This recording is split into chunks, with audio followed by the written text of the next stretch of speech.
So in our time here at Drowse, we met Scott, Emma and Jasper, and they're an integral part of the Rewild project, and they do all sorts of things, and we may have actually even met them briefly without realising it at Green Gathering. They do a lot of stuff with skinning and processing roadkill amongst other things, and the kids have found a mole, and Scott is going to talk us through and show us how to skin a mole. Elsie's very excited. Let's see what all that entails. So Scott, do you want to tell us a little bit about It's hot. what you do and what you're planning on doing with the kids today? So I'm Scott Bain. I'm part of the Rewild project, and Rewild project is based Forest of Dean, England, Britain, whatever you want to call it. And we are a community interest company, so social enterprise. We do environmental education, and we try to rewild people as well as the landscape. So we connect people to nature through traditional handicrafts and try and keep them alive. Traditional organic tanning is one of them. So we try to be an ethical tannery. We make use of waste skins, so roadkill, hunting waste and food system waste. And this one we've got today is a little mole. Well, they don't get much bigger than little. Well, we're going to skin the mole. We're not going to eat it, and there's a story behind that, but yeah, we'll get to that. Wicked. Okay, let's see if this is for the squeamish or not.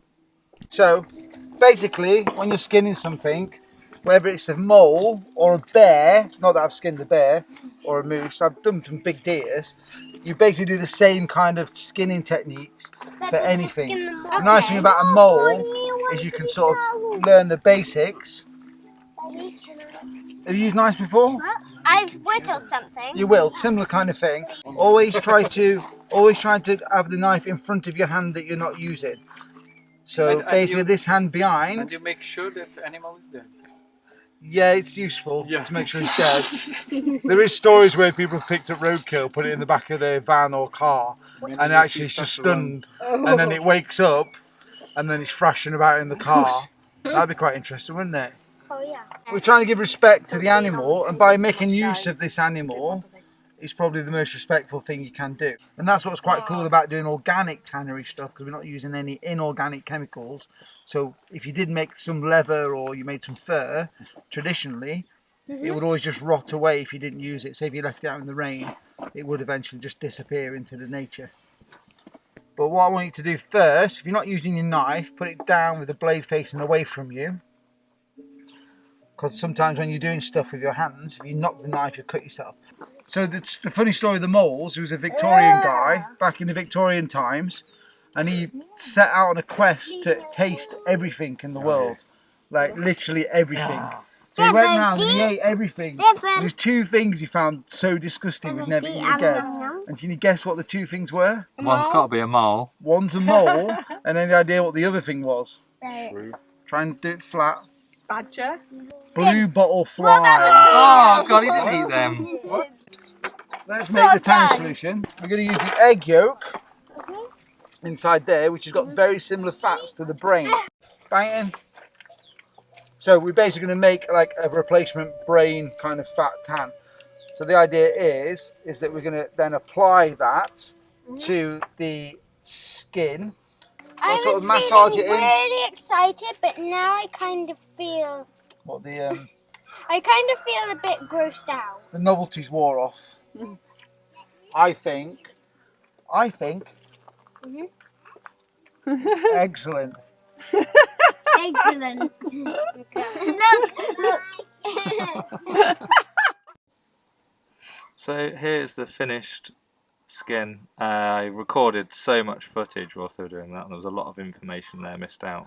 But for anybody that's interested, then you should definitely go and check out the Rewild project, and I'll put a link in the description below. Thanks, Scott, for teaching us something new. Going out with Joelle and Raquel and a horse, and I'm going to try and get some footage of a horse galloping around the fields. Let's see see what the horsey can do.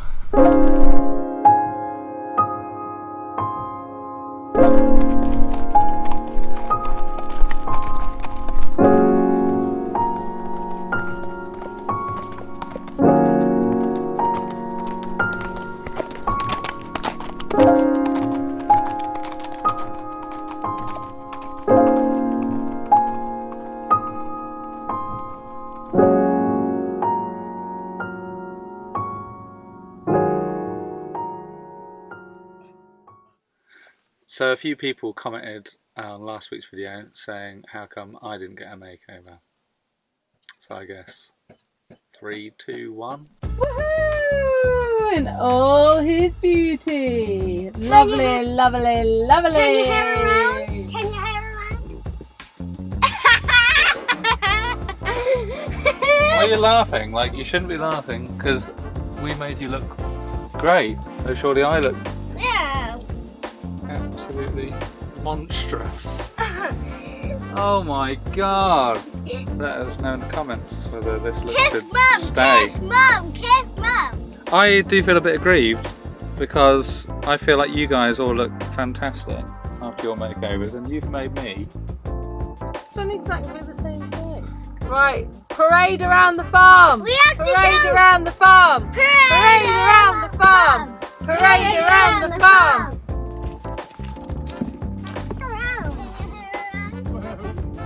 What do you reckon?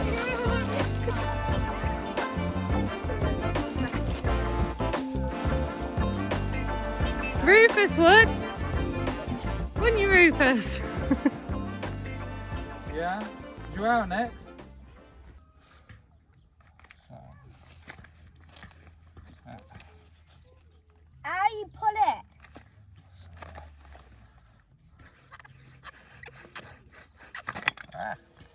How you pull it up and down?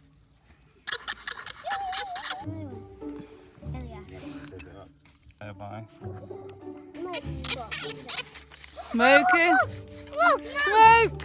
come on, Nothing in there. It was definitely smoking. Yeah, but there's. Yeah. Yeah. Come on, Bruce! Come on! Come on! Come on, Brucey. You can do it, Brucey. With the flint and steel before. Now I think we need to tighten the rope up. Just this bit of paper.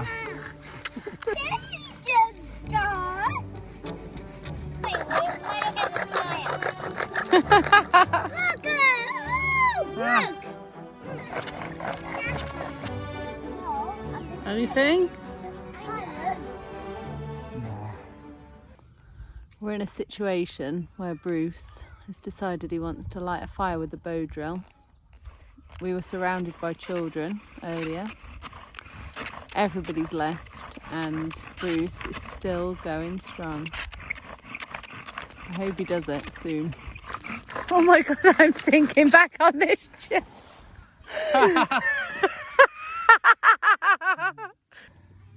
What did you say? I've done it. You fucking liar! You lit that with a lighter. Did I give up? Okay. Get Dearman to give me some lessons. You knocked my beer over as well. I fell off a chair, Bruce. No. I think you mean, are you okay? No, I mean you've knocked my beer over. Say sorry. So we're having another pizza party today for Jasper's birthday, and Joao has approached me after my clearly inspiring walk around the farm dressed up. What can only be described as a Carl Pilkington lookalike in drag. Of all of the children are in fancy dress, as are the women, and yeah, it's going to be our job to, well, we've stolen dresses basically from our wives to fulfill our deepest fantasies of being drag queen pizza makers. Well, they don't know, but yeah, personally I think Joao just wants to have a go, but I'm game. So's Rufus. Absolutely, yeah. I'm well up for it. Perfect, let's do it.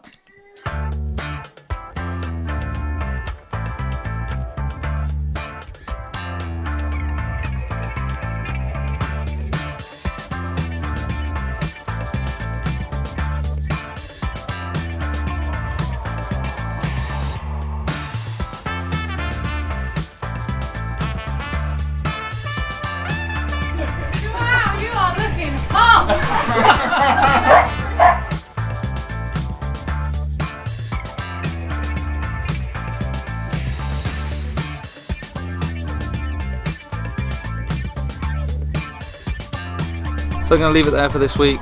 Don't forget to like, comment and subscribe for more videos. Goodbye! And I'd like to say hello to Sadie and Izzy. And we miss you all.